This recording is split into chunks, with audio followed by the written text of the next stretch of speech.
slunk off and found a different plaza, sleepy and set back from the road. I dumped my rucksack by the fountain. The sun was high now, so I stooped to drink and splash my face. My back was sweaty. A waiter unrolled the sunshade outside his restaurant. Casa Gaspara, I read. Vinos, comidas, mariscos, tapas. I remembered how hungry I was. I had only butterflies in my stomach. Some drunks swayed and slurred on the other side of the fountain. I couldn't even afford a dash of their Dutch courage.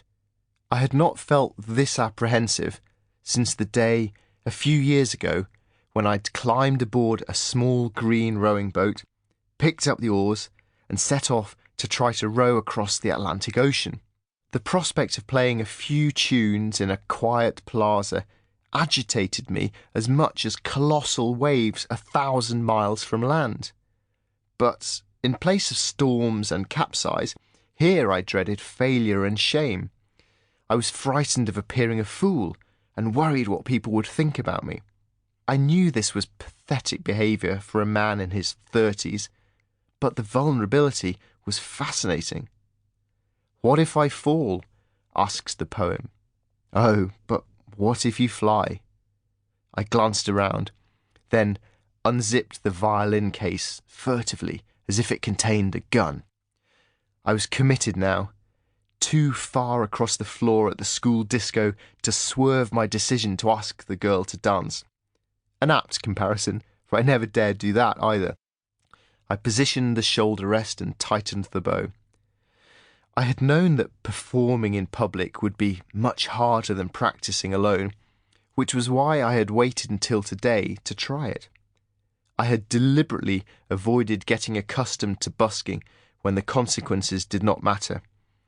I chose to wait until it counted, until I was alone and penniless in a foreign country, because I wanted to experience the full shock of plunging in. I wanted to make this as hard as possible. I wanted that until I got it. Pensioners watched the world go by from a bench near the fountain. They passed occasional comments to each other and pointed things out that caught their attention. One gentleman wore a Panama hat and yellow trainers. Another was in a tweed jacket and dark glasses. Now they all turned in my direction, curious. I looked away, avoiding their gaze as I extended the legs of my new music stand. I tried to recall how buskers usually set everything up. I had never paid attention before. A gang of schoolchildren crossed the plaza, laughing and chatting. I pegged my music sheets onto the stand. A hush seemed to descend on the town, and I stood lonely among the crowd. At this point, a movie would cut to slow motion. I tuned the violin as best I could, fingers fumbling at the pegs. Don't die wondering, they say. Better to die on your feet than live on your knees, they say. Die? Don't be ridiculous. It's only a bloody violin. Lo siento, España. I am so sorry, Spain. I lifted my face to the sun, smiled, took a deep breath, and began to play.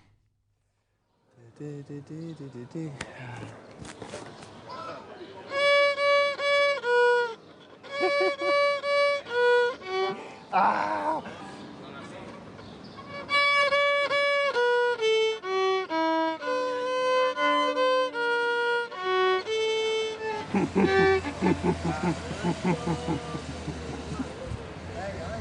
Lo siento, soy muy malo.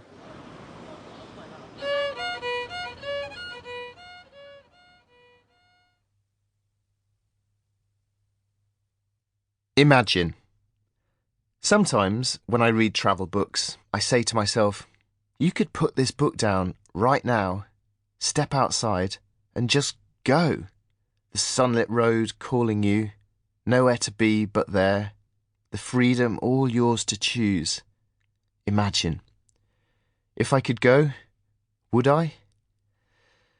A dusty white road winding through orange groves, summer heat and the tang of citrus. Cicadas shrill the still silence. A silver ribbon of river threads the green valley below. A cluster